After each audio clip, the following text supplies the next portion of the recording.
Branding benefits in Amazon selling business. அமேசான்ல எப்படி top sellers dominate பண்றாங்கன்னு தெரியுமா? By simply doing proper branding.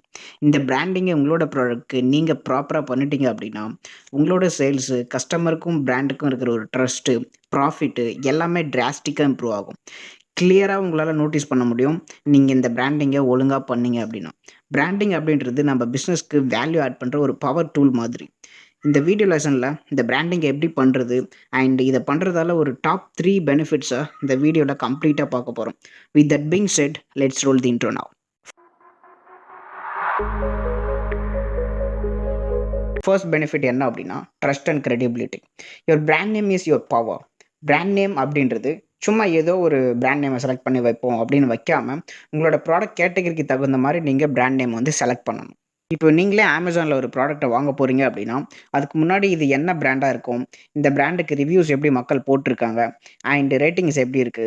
And இது ஒரு பாப்புலரான பிராண்டா? அப்படின்னு சொல்லிட்டு நெறைய கேள்வி வந்து நம்மளோட மைண்ட்லயே ஸ்ட்ரைக் ஆகும். ஸோ இந்த கேள்விக்கெல்லாம் நம்ம வந்துட்டு ஒரு டிக் பாக்ஸ் போட்டா தான் அந்த ப்ராடக்ட்டே பர்ச்சேஸ் பண்ண போறோம். ஸோ அதே போல தான் உங்களோட பிராண்ட நீங்க வந்துட்டு உங்களோட கஸ்டமர்ஸும் பார்க்க போறாங்க. உங்க ப்ராடக்ட்ட வாங்குறதுக்கு முன்னாடி இந்த கிரைட்டீரியாஸ் எல்லாமே மீட் ஆச்சுனா தான் பை நவ் அப்படின்ற ஒரு பாக்ஸ வந்து கிளிக் பண்ணி பர்ச்சேஸ் பண்ண போறாங்க. Especially when it comes to Amazon selling business. அதனால இது எல்லாமே கரெக்ட்டா இருக்கிற மாரி பார்த்துக்கோங்க.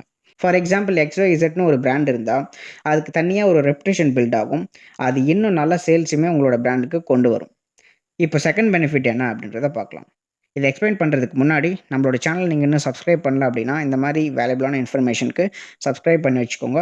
ஸோ செகண்ட் பெனிஃபிட் இப்ப நம்ம பார்த்தோம் அப்படின்னா, ரிப்பீட் கஸ்டமர்ஸ். இந்த ரிப்பீட் கஸ்டமர்ஸ் அப்படின்றத இன்னொரு டெர்ம்ல நம்ப எக்ஸ்பிளைன் பண்ணோம் அப்படின்னா, ப்ராஃபிட் அண்ட் ஆட்டோ பைலட் அப்படின்னு வந்து சொல்லலாம்.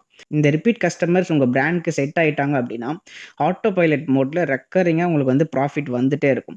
நம்ம ப்ராடக்ட் நல்ல குவாலிட்டில இருக்கு அப்படின்னா, கஸ்டமர்ஸ் ஆட்டோமேட்டிக்கா உங்க பிராண்ட தேடி வந்து வாங்க போறாங்க. எக்ஸாம்பிள்க்கு அமேசான்ல பெஸ்ட் செல்லிங்ன்னு ஒரு செக்ஷன் இருக்கு. அத போய் நீங்க பார்த்தாலே தெரியும். அவ்ளோ ரிவ்யூஸ் இருக்கும், அவ்ளோ ரேட்டிங்ஸ் இருக்கும், அவ்ளோ பாசிட்டிவ் ரிவ்யூஸ உங்களால வந்து ஃபைண்ட் பண்ண முடியும். ஸோ பெஸ்ட் செல்லர்ஸா ஆவறதுக்கு என்னென்ன பண்ணணும் அப்படின்றத இப்பலேருந்தே லேர்ன் பண்ண ஸ்டார்ட் பண்ணுங்க. இப்ப தேர்ட் பெனிஃபிட் என்ன அப்படின்றத பார்க்கலாம். Premium pricing and profit. நீங்க வந்து அமேசான்ல ஒரு பிராண்ட பில்ட் பண்ணிட்டீங்க, ஒரு ட்ரேட் மார்க் எடுத்துட்டீங்க அப்படின்னா, நீங்க சொல்றது தான் பிரைசிங். நீங்க ஒரு 100 லோக்கல் ப்ராடக்ட்ட சேல்ஸ் பண்ணி ப்ராஃபிட் எடுக்கிறதுக்கும், ஒரே ஒரு ப்ராடக்ட்ட ப்ராப்பரா பிராண்டிங் பண்ணி, சேல் பண்ணி ப்ராஃபிட் எடுக்கிறதுக்கும் நெறையவே டிஃபரன்ஸ் இருக்கு. பீப்பிளும் பார்த்தீங்க அப்படின்னா, கொஞ்சம் காசு அதிகமா குடுத்தாலும், நல்ல குவாலிட்டி அண்ட் பிராண்டடான ப்ராடக்ட் கிடைக்கும் அப்படின்னு சொல்லிட்டு வாங்க ஸ்டார்ட் பண்ணுவாங்க. இப்ப நீங்களே யோசிச்சு பாருங்க. நீங்க இப்ப யூஸ் பண்ணிட்டு இருக்க மொபைல் ஃபோன் வந்துட்டு, நீங்க எவ்ளோ ரிசர்ச் பண்ணி பிராண்டடான மொபைலா, நல்லா வந்து உழைக்குமா? இந்த மாரி நெறைய உங்க ஃப்ரெண்ட்ஸ் கிட்ட கேட்டு, நல்லா ரிசர்ச் பண்ணி வாங்கியிருப்பீங்க. அதே போல தான் உங்களோட பிராண்டையும் கஸ்டமர்ஸ் வந்து உங்க ஃப்ரெண்ட்ஸ் கிட்ட கேட்பாங்க. ரிவ்யூஸ், ரேட்டிங்ஸ்லாம் பார்ப்பாங்க. ஸோ அந்த மாரி உங்களோட ப்ராடக்ட் வேல்யூ இருக்கணும். அத பார்த்துக்கோங்க.